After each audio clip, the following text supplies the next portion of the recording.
shot who hung out with who, has nothing to do with how you gonna get health insurance, how you gonna pay for your education, and whether there's jobs or businesses waiting for you in the area you study. You want to sit on this campus for 4 years studying, and then when you're studying, there is no way for you to make a living there when you get out.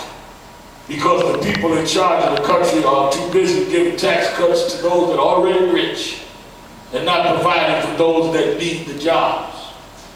Right now, I rode from Detroit to Bowling Green this morning, and all I'm seeing is the amount of jobs that could be available right here in Ohio. If we just rebuilt the infrastructure, just the roadways, just the cracks on the highway.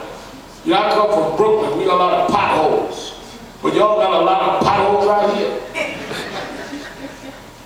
That's a job. Somebody could be trained to be filling those craters on the highway.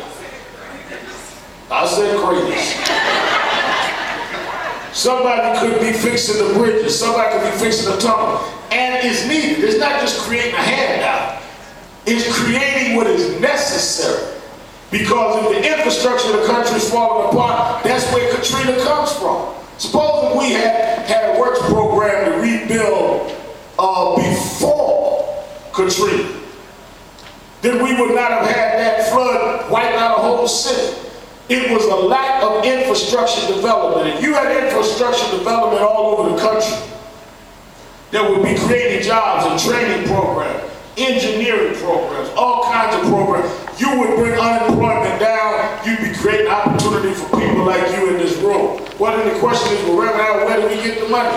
Get it the same place you got the $700 billion for Wall Street. Isn't it interesting they can find money for what they want, but they can't find money for the people who they're charging the money to. So you can give $700 billion of our money to bail out Wall Street, and AIG has a $400,000 party to celebrate. 2 days after the bailout, they had a $400,000 party. Now you thought you had a good dawn party, a $400,000 party is a good party. But they don't have money for training. They don't have money to create public works jobs. They don't have money to assist you in education. People that may come from backgrounds where your mother and father don't have 4 generations of money to pay your education. They don't have student assistance programs for you. If you need student assistance, if your grandmother needs Medicaid, she's begging. But if you're a billionaire with private jets that have cooked the books on Wall Street, you're a bailout applicant.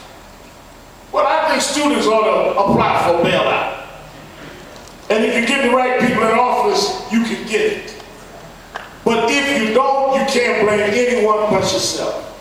So my encouragement to you is, and no matter who you vote for, vote. No matter what your politics, vote. No matter what your persuasion, vote. But don't vote for anyone other than you.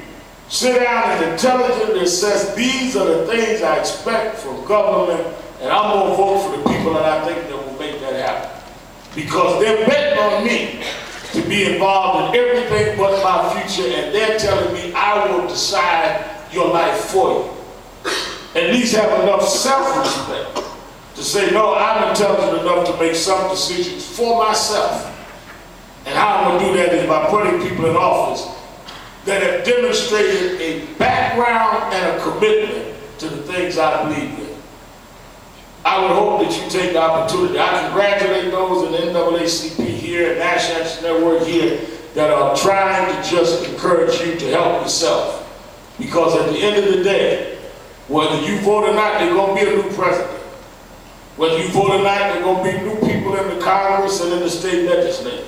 So it's not a question of whether they're going to move on. The question is, do they move on without you? And if they move on without you, you're going to have to live by whatever is left, because it will make a decision. People don't care if you get mad. They get mad if they get care if you do something about being mad. You can have the biggest attitude in the world. As long as you do not do anything about it, you just somebody sit up in a room with an attitude. But when you start organizing that attitude and voting around that attitude and coordinating your friends around that attitude, then people become concerned.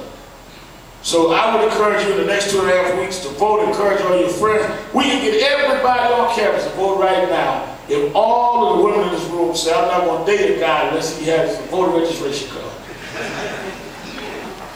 I want to call the girls a woman's boycott. You ain't seeing nobody unless he can show you a voter registration card. And every fellow on campus will be lined up getting their card. I mean, y'all know how to put the arm on the board. Put the arm on about voter registration. Because how does he care about you if he don't care about himself? That guy that's been looking for out, you know, passing you little emails and waving at you. Tell him, let's have a date. November 4th, we're going to vote. We're going to have a vote.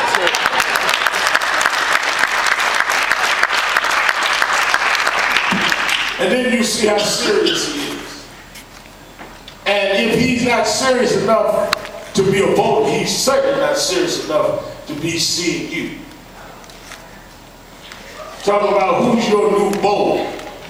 Your beau will be an unemployed Bojack if we get the wrong person in the White House. So I come to encourage you to do that. I